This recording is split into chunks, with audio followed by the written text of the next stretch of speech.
Hey, what's up, guys? I just wanted to show you update 0.9.4 to Pig Playground.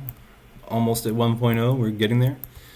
Alright, so the main feature is save, load, and share state. I'll also go over controller support right after that. But let's hit P to go to plan view. We'll drop a couple obstacles into the world. Let's say that one's, whatever. This one, let's say 200, right?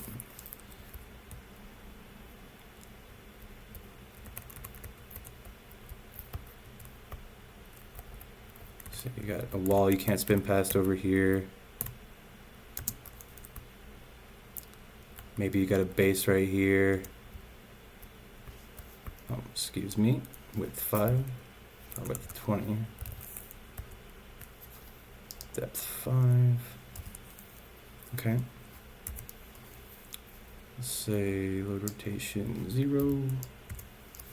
Come over here. Let's say I have a base that I want somewhere right there. A base that I want somewhere over here. I can actually define the left and right from the slew pin right here by double clicking those. Let's say I know that's 100 feet away from the crane, so I can just change it like that. That's not 100 feet away from the crane, it's 108 feet away from the crane, but it's 100 feet to the right of the crane, which is pretty important for setting radiuses on site. So this one will say -100. So now I can click and drag any of these anywhere. Say like this was a wall here or whatever. I'm gonna hit P a few times so I can see really what the scene looks like. So I'm gonna say I want that wall to be a little bit taller. We're gonna say height 35. Hit P again. Alright, so now it's a nice obstacle, right? So let's say I want to swing an arch in here, so I'm going to go to load type arch. I'll just do a super basic one to keep it simple. Arch segments, 12, angle 10, something like that. So now let's see I just have this scenario and I just want to see what my options are to work with these obstacles and this arch.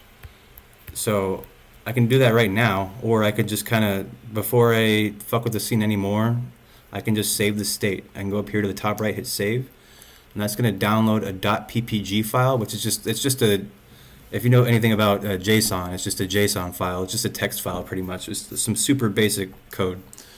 Just contains the data of where these obstacles are in relation to the crane, and how big they are, shit like that.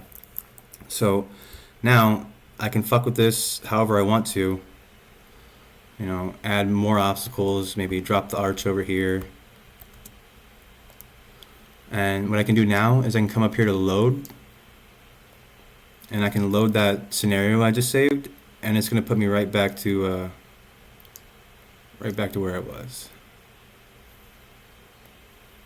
I had accidentally been saving those. That's crazy. Alright, so here I am. Another cool feature is instead of just saving and loading these files locally, since this is online at pigplayground.com right now, you can hit the share button, and what that's going to do is that's going to copy a link for you to be able to give to anybody else. They don't have to download anything. You don't have to download anything either. So from anywhere, just anybody hits that link, it's going to pull up pigplayground.com and it's going to load your scene. Pretty sick. Another thing I want to go real quick is I added controller support and the ability to remap your controls. So if you go down here to the bottom right, you can pull up the control map and you can change how you want it. But for right now, the defaults I'll go over real quick. R1 and L1 spin the load like taglines. Up and down on the left stick is boom up and down. Left and right is slew left and right. Left and right on the right stick is boom in and out. Up and down on the right stick is cable up and down. Square flattens or flips the load. If it's an arch, it flattens your arch. If it's a box,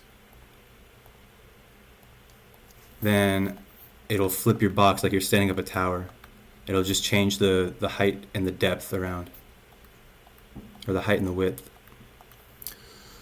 I think that's it. You can remap the controls. You can remap the keyboard controls now to whatever you want. You can remap the controller controls to whatever you want. You can use the D-pad to change the settings. So now if you link your game controller to a smartphone, you can actually use Pick Playground decently with your phone now. You don't necessarily have to have a laptop. It is definitely a lot easier to use this from a laptop, and I am going to keep adding features to make it more mobile friendly, but for right now it's kind of like halfway there. You know, if you had a gamepad linked to your iPhone and you wanted to just load it from pickplayground.com on your browser, you could use the D-pad to change these settings. You can use R2 to move the camera. Just hold down R2, that overrides the joystick so they control the camera instead. Holding down R2 and L1 and L2 raise and lower the camera. So yeah, something to play around with for now.